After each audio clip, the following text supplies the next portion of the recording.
Pak Ustaz, saudara saya sepatutnya dapat buat haji 2 tahun yang lalu, sebelum COVID-19.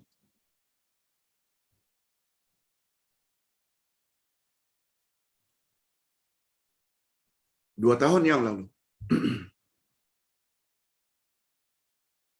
Umur saya sekarang sudah 68.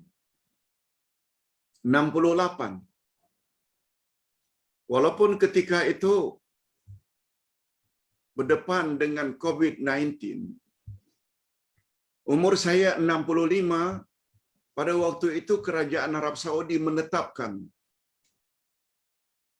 orang yang umur 65 ke atas tidak boleh naik haji. Padahal saya sudah ada panggilan dari tabung haji untuk naik haji.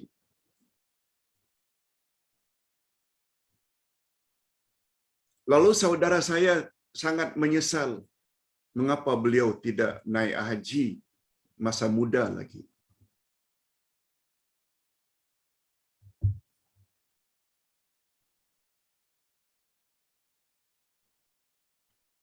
Kekesalannya itu bertambah-tambah ketika kawannya menyampaikan kepadanya satu hadis riwayat Imam Tirmizi. Bunyi hadis itu, siapa yang sudah punya kemampuan dan ada pula kenderaan menuju haji, lalu dia tidak naik haji,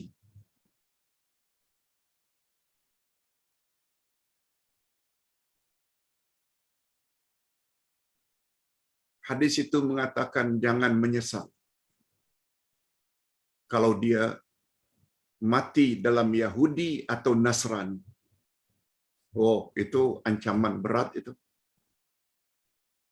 Siapa yang sudah mampu untuk naik haji lalu tidak mau naik haji.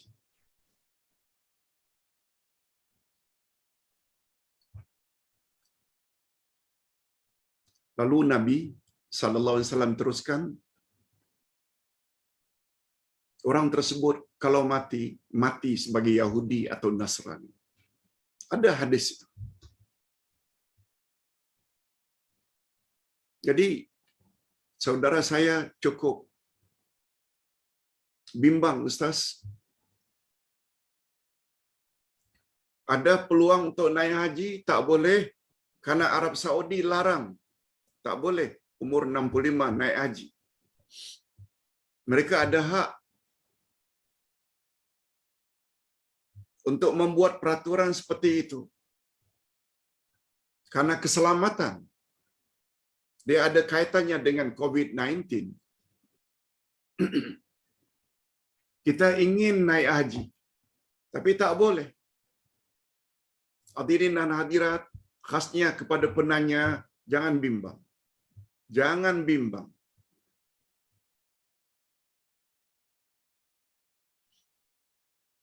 Sebab Islam selalu memberi solusi, makhraj, jalan keluar. Kita bukan tidak mau naik haji. Pertama, Ustaz ingin sebut, naik haji ini, para fuqaha, ulama fiqh berbeza pendapat. Dia mesti dilakukan fauran, serta-merta, on the spot, atau tarakhi, boleh memilih.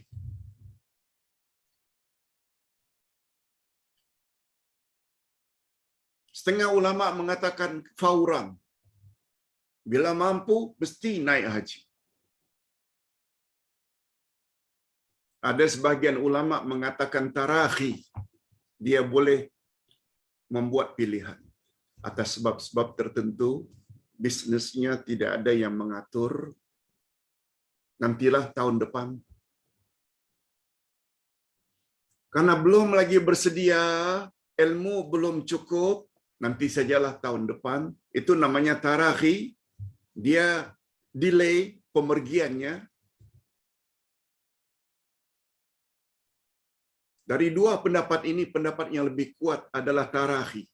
Dia boleh undurkan. Tapi jangan sampai mati. Bila sampai mati, tak juga haji, dia dapat ancaman tadi. Nah sekarang, umur 65, dapat kelulusan untuk naik haji.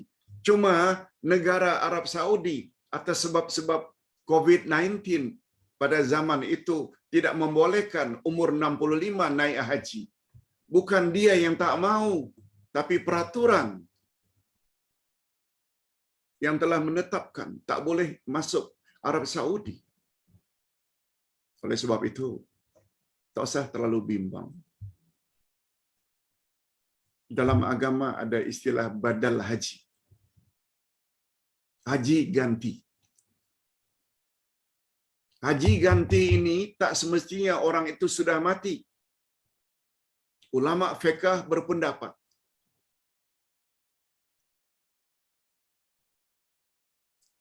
ada haji, ada badal haji. Sebab Nabi pernah mendengar seorang sahabat ketika talbiyah labbaik Allahumma labbaik labbaik hajjan li syubromah. Dia sebut, aku ini haji untuk syubromah. Nabi tanya, siapa itu syubromah? Ya Rasulullah, syubromah ini saudara saya. Dia tidak sempat melakukan haji, lalu saya ganti hajinya. Okey, itu namanya badal haji. Dan ulama fiqh menambah, badal haji bukan hanya apabila orang tersebut sudah meninggal dunia, tetapi apabila dia uzur, tidak mampu naik haji, sudah paralyzed, wheelchair, atau ada peraturan-peraturan tidak boleh naik haji bila umur sekian demi keselamatan, itu semua termasuk bab uzur. Seorang sahabat bertanya, ya Rasulullah, ayah saya ingin naik haji, tapi beliau sudah sangat tua. Setiap kami letakkan di atas onta untuk pergi haji, dia terjatuh. Dia terjatuh. Lalu kata Nabi, hajikan untuk ayahmu yang uzur itu. Ini semua dalil-dalil bahawa orang hidup karena keuzuran tak dibenarkan pergi haji. Termasuk saudara tadi. Umur dah 68. 65 saja dah tak boleh. Bagi pendapat Ustaz cenderung dia boleh digantikan oleh orang lain. Dengan syarat orang yang mengganti itu orang yang sudah pernah haji.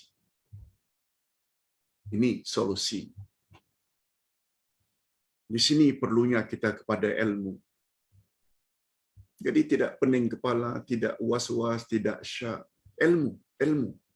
Mesti dengan dalil dan hujjah. Itu soalan yang pertama. Yang kedua, Pak Ustaz, sepupu saya bertanya apakah boleh berdoa seperti ini? Lalu dikirimkan kepada Ustaz doanya.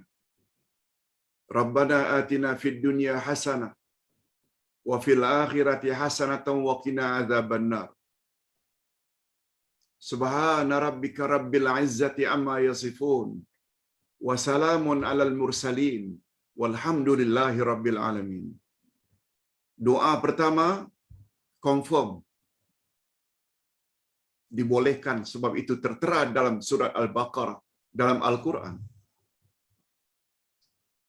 Rabbana atina fid dunya hasanah wa fil akhirati hasanah wa qina adzabannar. Yang menjadi pertanyaan ini sambungannya. Dan selalu kita tengok imam-imam menyambung atau mengakhiri doa mereka dengan bacaan Subhana rabbika rabbil izzati amma yasifun wa salamun alal mursalin walhamdulillahi rabbil alamin. Boleh tak Pak Ustaz? Pertanyaannya berbunyi, bukankah ini bermakna kita bertawasul kepada Nabi, kepada Rasul, sedangkan baginda telah wafat? Jawabannya, Subhana rabbika rabbil izzati amma yasifun wa salamun alal mursalin walhamdulillahi rabbil alamin. Itu adalah ayat terakhir dari surat As-Saffat. Ayat 180, 181, 182. Itu bukan bertawasul. Coba dengar ya, apa makna ayat itu. Subhana rabbika, Maha suci engkau, Maha suci Tuhan engkau. Subhana rabbika, tadi kita dah sebut, mensucikan Allah dari segala kekurangan. Allah yang macam mana? Rabbil Izzah, yaitu Tuhan yang maha perkasa, Tuhan yang maha mulia, maha suci Tuhan kau, Tuhan yang maha mulia. Amma yasifun, dari apa yang mereka sifati. Allah itu ada anak, Allah itu ada isteri, Allah itu ada dua. Itu semua kita nafikan. Tadi kita dah sebutkan. Kalimat tauhid diawali dengan penafian. Siapa yang mengingkari taghut, siapa yang tidak setuju dengan taghut, taghut itu syaitan. Kedudukannya sama dengan la ilaha, tiada Tuhan yang berhak disembah. Sama dengan subhanakallah, subhanallah, maha suci Allah. Itu semua nafi. Sama dengan ayat ini. Subhana rabbika rabbil izzati amma yasifun. Maha suci Tuhanmu, Tuhan yang maha perkasa daripada apa yang mereka telah sifati. Mereka di sini orang kafir. Katakan Tuhan ada anak, Tuhan ada isteri, Tuhan maha suci Allah. Kemudian disambung. Wassalamun alal mursalin. Selamat sejahtera untuk semua rasul. Bukan hanya Rasul Nabi Muhammad, bukan. Mursalin. Semua rasul. Orang yang pernah diutus oleh Allah. Sejak Nabi Nuh, Ibrahim, Ismail, Ishaq sampai Nabi Muhammad. Wassalamun alal mursalin. Maknanya selamat sejahtera semua rasul. Selamat sejahtera maknanya semua rasul tak pernah buat salah. Itu makna wassalamun alal mursalin. Itu sebabnya kita mesti ikut kehendak atau ajaran Rasulullah. Sebab Rasul maksum. Rasul dapat wahyu. Wassalamun alal mursalin. Walhamdulillah rabbil alamin. Segala puji bagi Allah. Setelah kita menyebut Rasul itu semuanya selamat daripada kesalahan. Kemudian kita memuji pula. Walhamdulillah rabbil alamin. Segala puji milik Allah. Ini sangat tepat. Sebab Nabi galakkan doa hendaklah diawali dengan puji-pujian kepada Allah dan selawat kepada Nabi, dan juga diakhiri dengan selawat dan puji-pujian terhadap Allah. Jadi tidak ada istilah kita bertawasul dengan Nabi karena beliau telah wafat. Tak timbul. Sebab kita perlu tahu itu tafsirannya. Orang selalu akhiri dengan bacaan ayat itu karena ia mengandung makna puji-pujian pada Rasul dan sanjungan kepada Allah Azza wa Jalla. Mudah-mudahan dapat difahami. Pertanyaan yang ketiga. Pak Ustaz, salat witir yang 3 rakaat. Rakaat pertama dibaca surat Al-A'la, Sabbihisma Rabbikal A'la.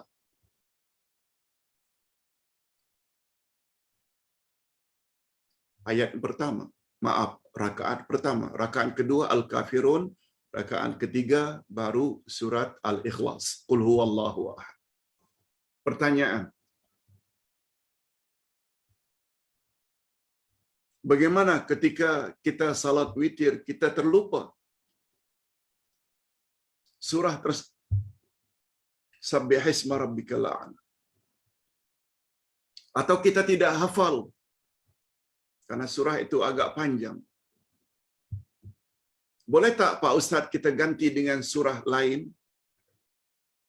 Jawabnya, yang datang dari Nabi, sebaiknya bila witir itu 3 rakaat, kita buat Sabbihisma Rabbikal A'la pada rakaat pertama setelah Al-Fatihah, setelah Al-Fatihah rakaat kedua Al-Kafirun, setelah Al-Fatihah rakaat ketiga Qul huwallah. Sebaiknya. Namun demikian kita mesti ingat, membaca surah dalam salat bukan hanya sunat, wajib pun hukumnya hanya sunat saja. Tak baca surah pun tak mengapa. Oleh sebab itu, kalau kita terlupa atau kita tidak hafal, kita boleh ganti dengan surah-surah yang lain yang kita hafal. Boleh surat Ad-Duha, Wad-Duha wal-Laili idza saja. Boleh Alam Nashrah laka sadrak. Boleh Wat-Tini waz-Zaitun. Boleh mana-mana surah. Sebaiknya surah-surah yang terletak sebelum surat Al-Kafirun.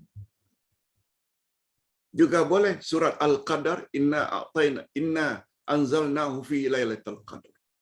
Boleh. Tak ada masalah. Yang keempat,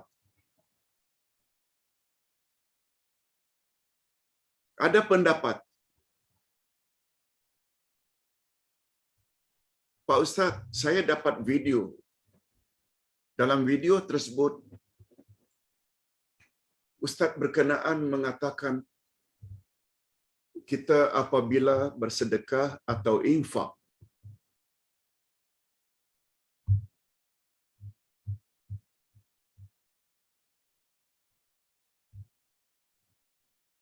adalah dilarang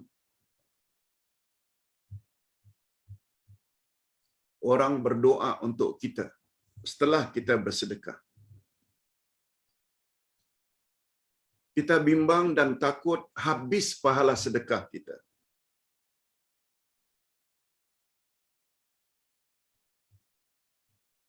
Sebab bila kita bersedekah dan mengharap doa seseorang, itu bermakna kita tidak bersedekah karena Allah, tidak ikhlas. Mohon pencerahan Pak Ustaz. Hadirin dan hadirat, kita tidak boleh cakap seperti itu. Hei Ustaz berkenaan, kalau kita bersedekah kepada seseorang, lalu orang yang menerima sedekah tersebut, sama ada sedekah itu untuk dirinya, lalu dia berdoa kepada Allah supaya kita yang bersedekah ini diberi oleh Allah kesihatan, dimurahkan rezeki, itu hak dia. Sebagai tanda terima kasih.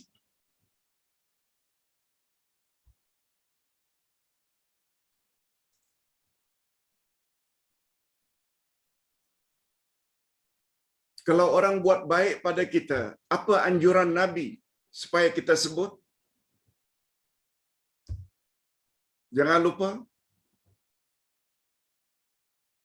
istilah yang paling popular yang diajar oleh Nabi dan Islamik. Orang yang kita bantu akan kata jazakallahu khairan. Mudah-mudahan Allah balas kebaikan awak dengan balasan yang baik, balasan yang banyak. Bukankah itu mengandung makna doa? Kita pula mengarang.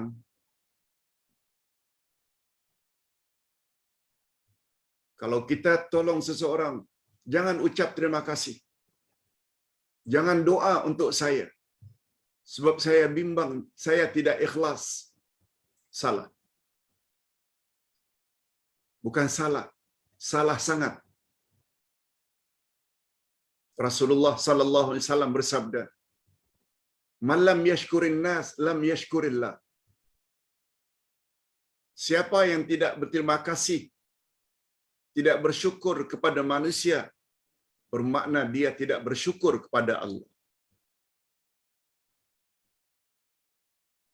Kita doa untuk ibu bapa, ada kaitan tak dengan jasa mak bapa yang menjadi penyebab kita zahir di atas muka bumi, yang menjadi penyebab kita akhirnya jadi orang yang berilmu, karena mereka berdua telah biayai pembelajaran kita sejak dari kecil. Bukankah itu lambang kesyukuran kepada Allah terhadap jasa mak bapa? Termasuklah orang bersedekah seperti jemaah bersedekah, infak, wakaf untuk Mafaza Batam, Majlis Masjid Tahfiz Al-Quran, El Yasin, Sekolah Islam Terpadu El Yasin. Ustaz sebagai penerima infak, Ustaz tidak lupa mendoakan mudah-mudahan tuan murah rezeki. Mudah-mudahan tuan, puan diberi oleh Allah kesihatan, mendapat redha Allah, mati dalam husnul khatimah. Mudah-mudahan Allah Subhanahu wa taala beri tuan, puan sifat istiqamah, konsisten di atas kebenaran. Bukankah itu doa? Perlu dilarangkah orang yang berdoa? Tidak. Bagi Ustaz, salah sangat melarang orang berdoa.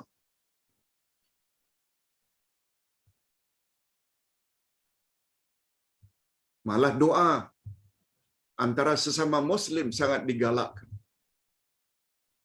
Adapun keikhlasan awak, itu tergantung isi hati awak.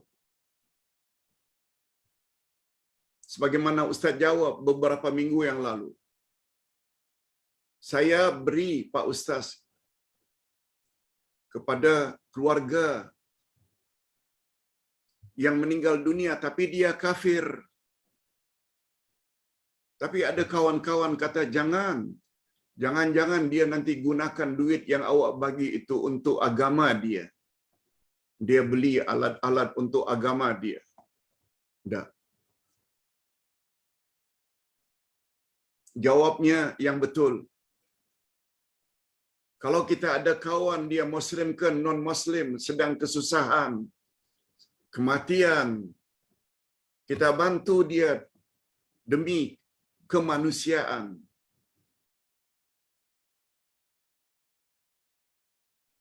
Lalu dia gunakan pada jalan-jalan yang menurut agama kita tak boleh. Itu urusan dia. Seperti yang Ustaz katakan, kita beri seseorang bantuan. Lalu dia beli dadah, dia isap. Yang memberi tidak ada kena-mengena. Kita beri seseorang duit sekian puluh ringgit. Lalu dia beli pisau atau parang. Lalu dia bunuh orang lain. Yang memberi tidak ada kaitannya dengan pembunuhan tersebut.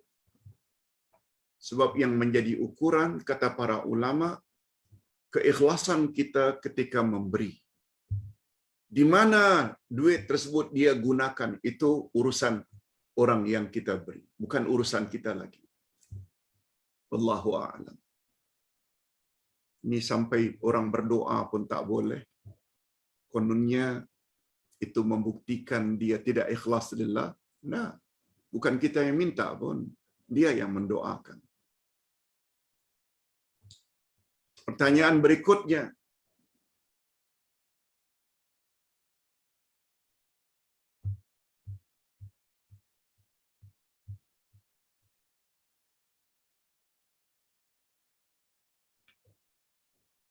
pertanyaan yang kelima. Dalam surah Maryam disebut bahwa Nabi Ibrahim alaihissalatu wassalam memohon kepada Allah ampunan untuk ayahnya Azar. Kita dah bahas beberapa hari yang lalu. Ayah Nabi Ibrahim, ada yang mengatakan paman Nabi Ibrahim bernama Azar. Ada dua pandangan, bapa kandung ke atau uncle-nya bernama Azar, pembuat patung yang dijual untuk menjadi sembahan kaumnya. Termasuk dia juga menyembah berhala, bapa Nabi Ibrahim.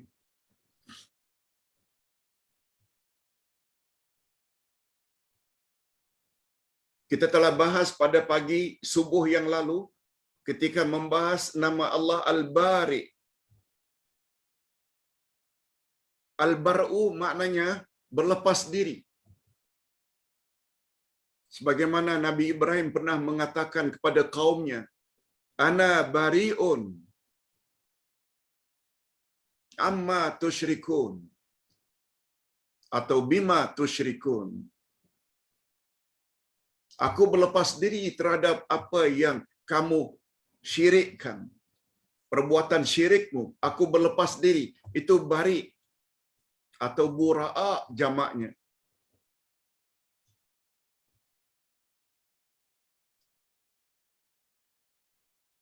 Tapi Nabi Ibrahim sempat memohon pada Allah agar Allah ampun dosa bapaknya. Apakah itu memberi isyarat, Pak Ustaz, kita boleh berdoa pada ibu bapa kita yang mati kafir? Atau sekedar memohon atau memohon pada Allah agar mereka diberi hidayah? Ini jawabannya. Semua kita tahu bahawa uncle Rasulullah Abu Lahab dan Abu Talib mati dalam kafir. Uncle Rasulullah ketika diangkat menjadi Rasul ada 4 orang. 2 memeluk Islam, yaitu Hamzah dan Abbas, dan 2 kafir sampai mati.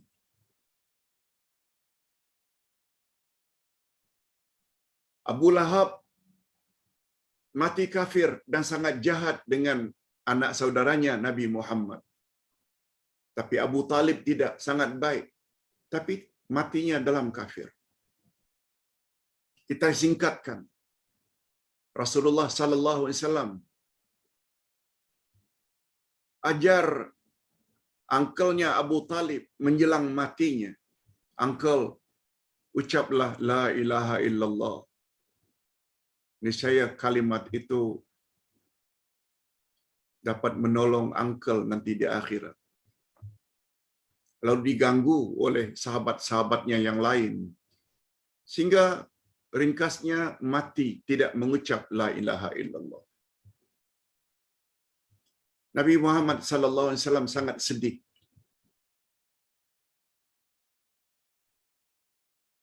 Dalam keadaan sedih, Nabi Muhammad dihibur oleh Allah dengan menurunkan ayat, innaka la tahdi man ahbabta walakinnallaha yahdi man yasha. Engkau tidak akan mampu memberi hidayah walau kepada orang yang paling kau kasihi. Tapi hidayah adalah milik Allah. Allah beri hidayah kepada siapa yang Dia kehendaki. Lalu Nabi pun akur. Kesedihan pun berkurang. Selanjutnya Nabi Muhammad sallallahu alaihi wasallam memohon Kalau aku tidak boleh bersedih, ya Allah, aku mohon kiranya Engkau ampunkan dia. Ampunkan uncle-ku yang baik ini, Abu Talib. Tolong ampunkan dia. Lalu turun lagi ayat menegur sifat Nabi. Ya ayuhan Nabi. Wahai Nabi, jangan sekali-kali engkau memohon kepadaku ampunan terhadap orang yang mati kafir, walaupun dia kaum kerabatmu sendiri. Wahai Nabi, jangan kamu minta ampunan kepadaku terhadap orang-orang yang mati kafir, walaupun dia yang mati kafir itu saudara dekatmu. Ini teguran Allah kepada Nabi Muhammad. Melarang Nabi Muhammad sallallahu alaihi wasallam memohon ampunan kepada Allah untuk siapa-siapa, ayah ke, ibu ke, uncle ke yang mati dalam kafir. Adapun tentang Nabi Ibrahim, Nabi ada sebut. Itu hanya special untuk Nabi Ibrahim alaihi salatu wassalam. Lagipun itu syariat zaman dahulu.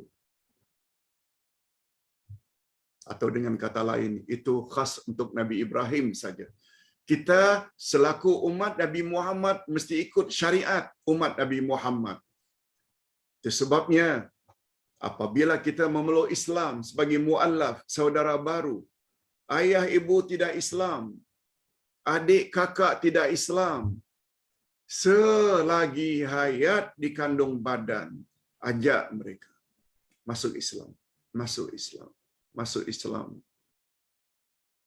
Perlihatkan akhlak mulia Islam itu kepada mereka, sehingga mereka tertarik. Oh, Islam itu bagus rupanya. Jadilah anak yang baik akhlaknya, baik kepada ibu bapa, sebagaimana firman Allah dalam surat Luqman, wa in jahadaka ala an tusyrika bi ma laysa laka bihi ilm fala tuti'huma wa sahibhuma fid dunya ma'rufa. Apabila ibu bapakmu yang kafir menyuruh kamu berbuat syirik, jangan kamu patuhi arahan mak bapak.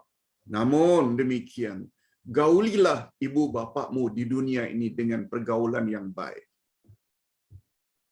Nah, yang terakhir, Pak Ustaz,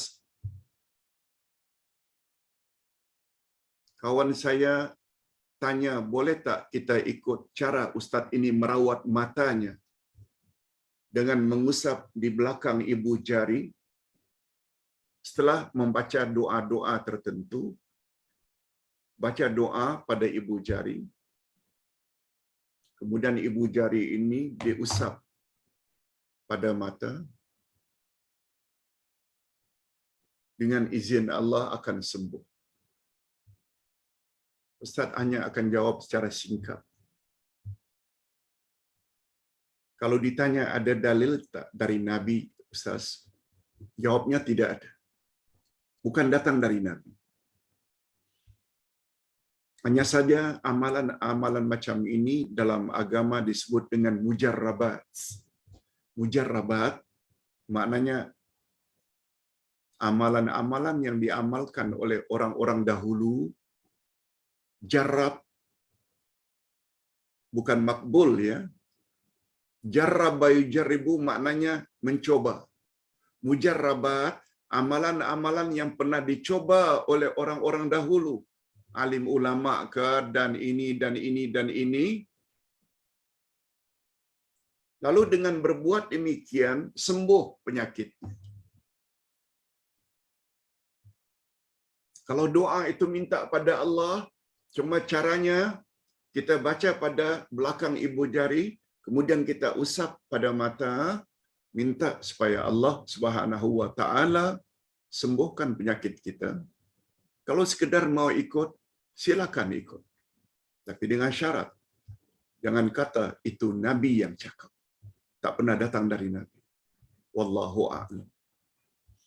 Ustaz kira cukup sampai di sini dulu. Kita akhiri dengan sesi yang ketiga, yaitu doa. Alhamdulillahirabbil alamin wassalatu wassalamu ala asyrafil anbiya'i wal mursalin wa ala alihi wa sahbihi ajmain. Rabbana ighfir lana dzunubana wa liwalidina warhamhum kama rabbawna shighara. Rabbana hab lana min azwajina wa dzurriyyatina qurrata a'yun waj'alna lil muttaqina imama. Ya Allah, berilah kami pasangan hidup serta zuriat keturunan yang menyedapkan pandangan mata dan hati kami, dan jadikanlah kami pemimpin bagi orang-orang yang bertakwa. Ya Allah, ampunkanlah dosa-dosa kami dan dosa kedua ibu bapa kami dan cucuriah mereka rahmat-Mu, ya Allah, sebagaimana mereka telah didik kami sejak dari kecil. Ya Allah, tambahkanlah kepada kami ilmu yang bermanfaat, rezeki yang halal lagi diberkati, dan terimalah amal-amal saleh kami. Ya Allah, perlihatkanlah kepada kami kebenaran akan kebenarannya, dan berilah kami kekuatan untuk melaksanakan dengan sebaik-baiknya. Sebaliknya, perlihatkanlah kepada kami kebatilan atau kesesatan itu akan kebatilan dan kesesatannya, dan berilah kami kekuatan lahir dan batin untuk menjauhkan segala bentuk kesesatan dan kebatilan. Ya Allah, berilah kami kekuatan untuk mengingkari segala jenis taghut. Sama ada taghut itu terdiri dari syaitan jin atau syaitan insan. Sebab syaitan membawa makna segala yang ingin menjauhkan kami daripada jalan Allah.